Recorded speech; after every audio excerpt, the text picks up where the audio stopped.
Hello everyone, welcome to star education YouTube channel. Star education YouTube ચેનલમાં સૌનું સ્વાગત છે.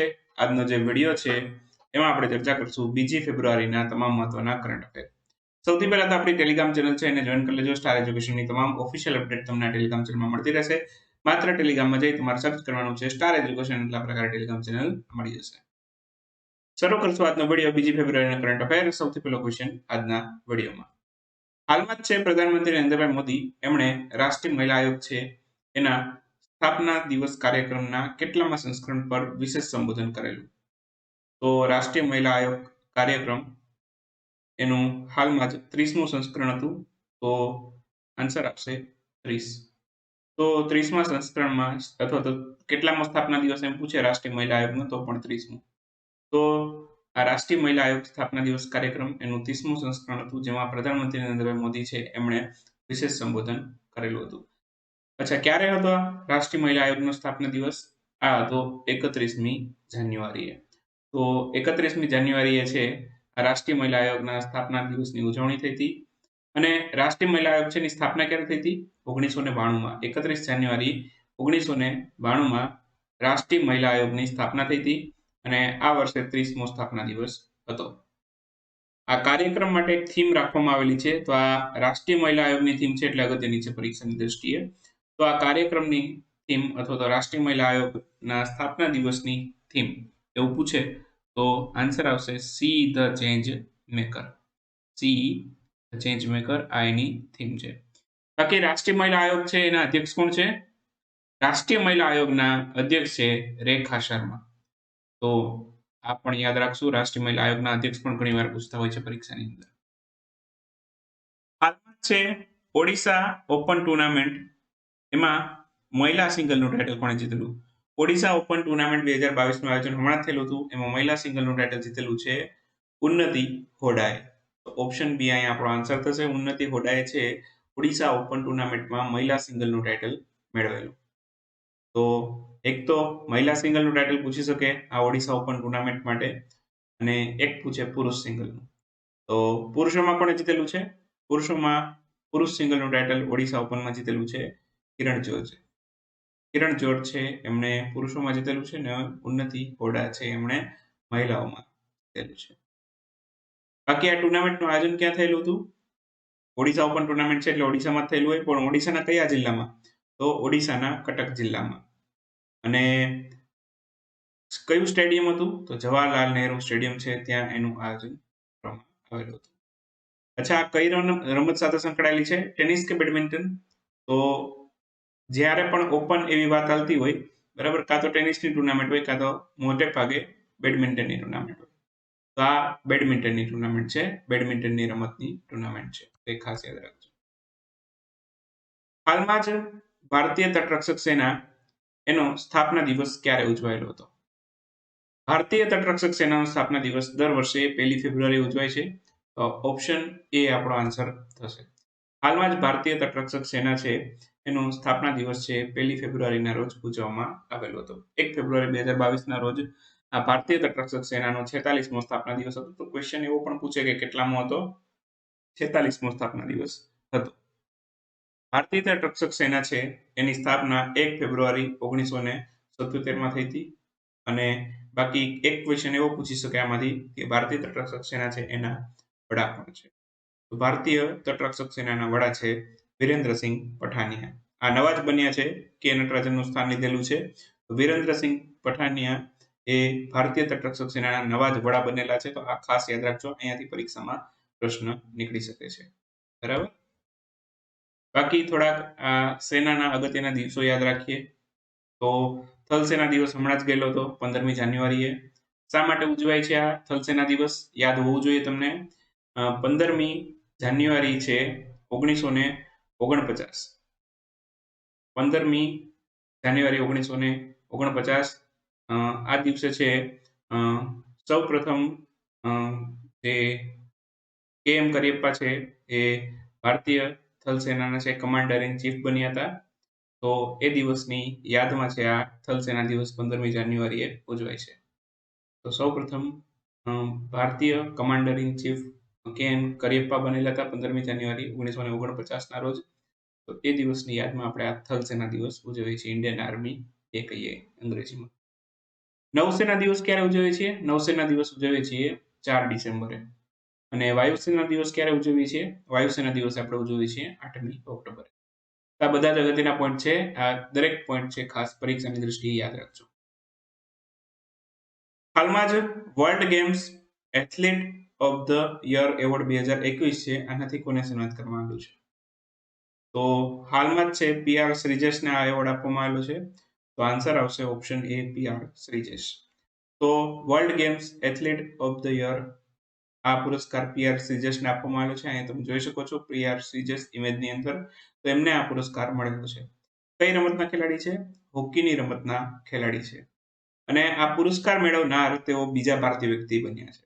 પહેલા કોણ હતા? સૌથી પહેલા ખેલાડી હતા જેમણે આ પુરસ્કાર મેળવેલો, એમનું નામ છે રાની રામપાલ. એ પણ હોકીના ખેલાડી છે, હોકીના કેપ્ટન છે.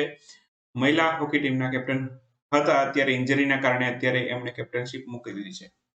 બરાબર. તો અત્યારે કોણ છે ભારતીય મહિલા હોકી ટીમના કેપ્ટન? તો એનો આન્સર તમારે મને આપવાનો છે કોમેન્ટની અંદર. ઓકે. તો રાની રામપાલને 2020માં આ પુરસ્કાર મળેલો હતો અને સૌથી પહેલા વ્યક્તિ હતા જેમણે આ પુરસ્કાર મેળવેલો હોય. અને હવે પીઆર શ્રીજેશ બીજા ભારતીય વ્યક્તિ બન્યા છે જેમને આ પુરસ્કાર મળેલો છે.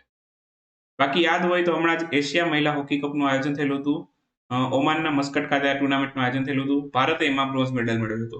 અને ટુર્નામેન્ટનું ટાઇટલ જાપાને જીતેલું હતું, એમણે ગોલ્ડ મેળવેલો. અને ફાઇનલમાં કોને હરાવેલું? જાપાને હરાવેલું સાઉથ કોરિયાને. ભારતે કોને હરાવીને બ્રોન્ઝ મેડલ મેળવેલો? ભારતે ચીનને હરાવીને બ્રોન્ઝ મેડલ મેળવેલો હતો.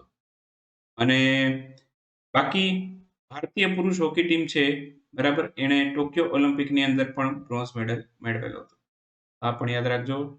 ભારતની પુરુષ હોકી ટીમ એમણે જે હાલમાં જ ઓલિમ્પિક ગેમ્સ રમાયેલા હતા એમાં બ્રોન્ઝ મેડલ મેળવેલો છે. બરાબર. બાકી ભારતની જે પુરુષ હોકી ટીમ છે એણે અત્યાર સુધીમાં ઓલિમ્પિકમાં કુલ 8 વખત ગોલ્ડ મેડલ મેળવેલો છે.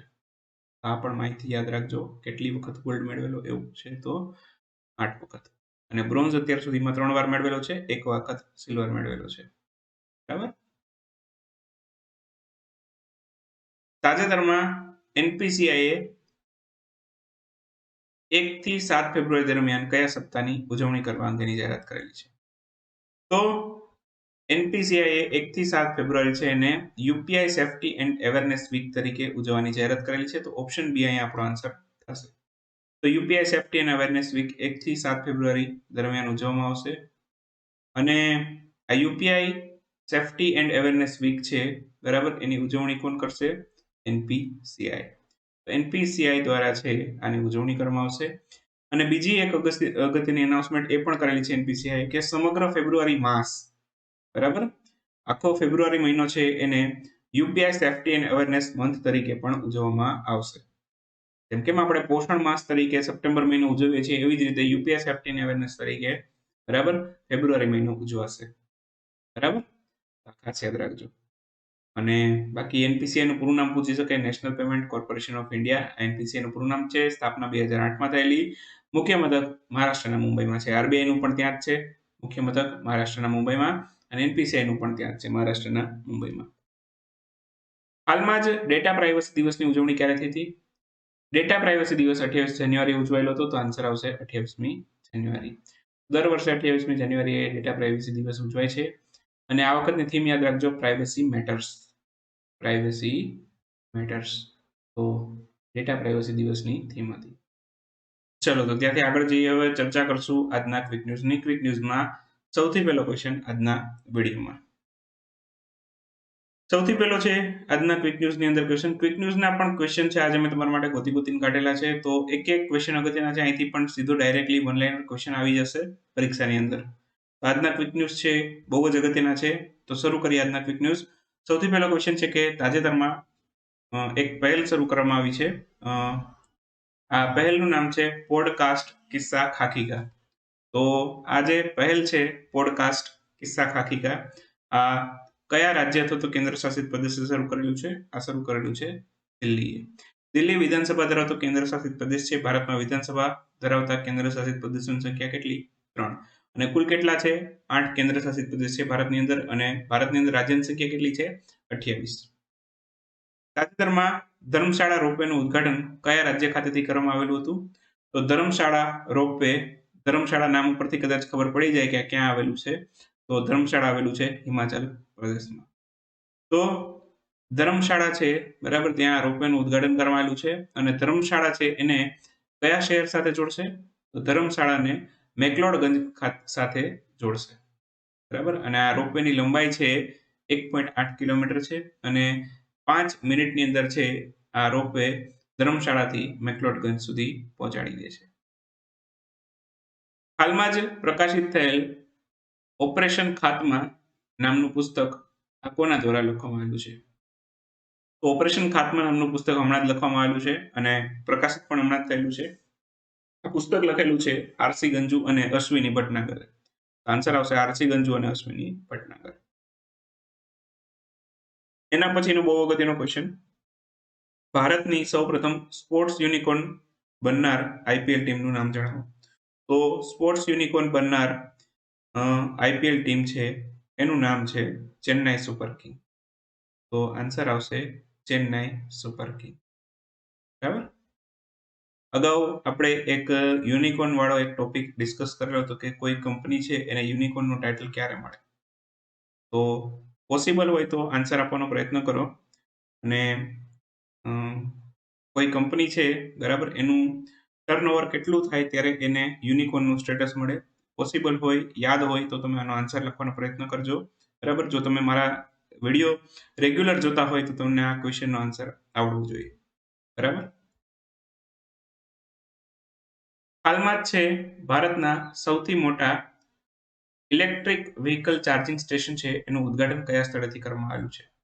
આ સૌથી મોટું ઇલેક્ટ્રિક વ્હીકલ ચાર્જિંગ સ્ટેશન છે હરિયાણાના ગુરુગ્રામ ખાતે ત્યાંનું ઉદ્ઘાટન કરવામાં આવેલું છે અને હરિયાણાના ગુરુગ્રામની અંદર જ છે ઇન્ટરનેશનલ સોલાર એલાયન્સનું મુખ્ય મથક પણ આવેલું છે, બરાબર.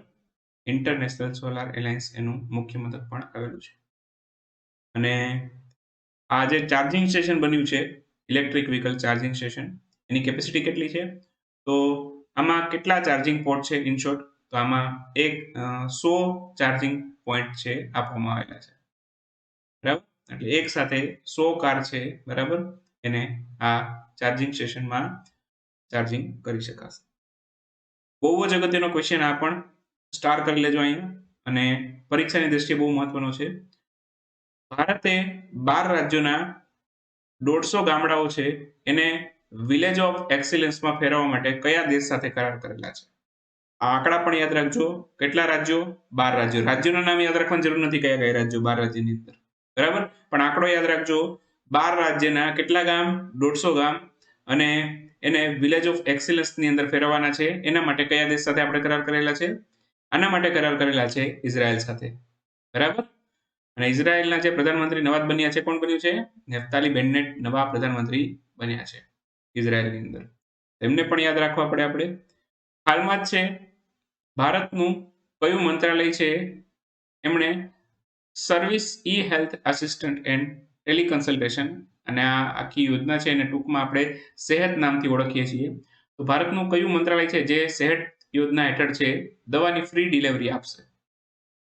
તમારું માઇન્ડમાં કદાચ આન્સર છે, બરાબર, આરોગ્ય મંત્રાલય આવે, બરાબર. કેમ કે દવાની ફ્રી ડિલિવરીની વાત આવે, બરાબર, તો આરોગ્ય મંત્રાલય કદાચ પેલું મગજમાં લાઈટ થાય અને ઓપ્શનમાં પણ આપેલું હોય, બરાબર. પણ ધ્યાન રાખજો, અહીંયા આન્સર છે રક્ષા મંત્રાલય, બરાબર. રક્ષા મંત્રાલયની આ પહેલ છે સેહત ઓપીડી વાળી, તો આ રક્ષા મંત્રાલય છે ફ્રી ડિલિવરી આપશે દવાની, બરાબર. તો આન્સર આવશે રક્ષા મંત્રાલય. હાલમાં જ છે હોન્ડુરાસ નામની મહિલા છે, સોરી,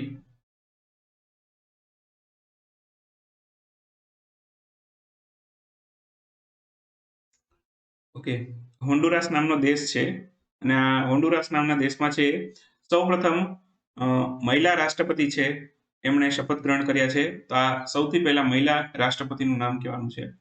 તો હોન્ડુરાસના સૌથી પહેલા મહિલા રાષ્ટ્રપતિ બન્યા છે ઝિયોમારા કાસ્ટ્રો. ઝિયોમારા કાસ્ટ્રો છે હોન્ડુરાસના સૌપ્રથમ મહિલા રાષ્ટ્રપતિ બનેલા છે. આન્સર આવશે ઝિયોમારા કાસ્ટ્રો. તો વિડીયો આજનો એ સમાપ્ત થાય છે. મળશું આવતીકાલે નેક્સ્ટ વિડીયોમાં. ત્યાં સુધી રજા લેશું. બાકી બે સ્પેશિયલ વિડીયો તમારા માટે બનાવેલા છે પરીક્ષામાં ઉપયોગી થાય એવા. એક તો પદ્મ પુરસ્કારનો આખો વિડીયો બનાવેલો છે, એ પણ તમને પરીક્ષામાં ખૂબ ઉપયોગી બનશે.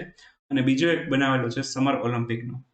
તો આ સમર ઓલિમ્પિકનો ટોપિક છે એ પણ તમારી પરીક્ષા આવનારી જેટલી પણ છે એના માટે ઉપયોગી બનશે. તો આ બે વિડીયો છે તમારા માટે સ્પેશિયલી ક્રિએટ કરેલા છે. તો ચેનલની અંદર તમને આ બંને વિડીયો મળી જશે. ચેનલમાં આપણી વિડીયોની ટેબ છે એમાં તમે વિઝિટ કરો, અથવા તો કમ્યુનિટી ટેબમાંથી પણ તમે જોઈ શકશો. તો આપણી જે પ્લેલિસ્ટો છે ત્યાંથી પણ તમે આ વિડીયો જોઈ શકશો.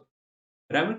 તો મળશું નેક્સ્ટ વિડીયોમાં નવા કરંટ અફેર સાથે. ત્યાં સુધી રજા લેશું. આવજો, બાય બાય, ગુડ નાઇટ, શુભરાત્રી. Thank you for watching Star education.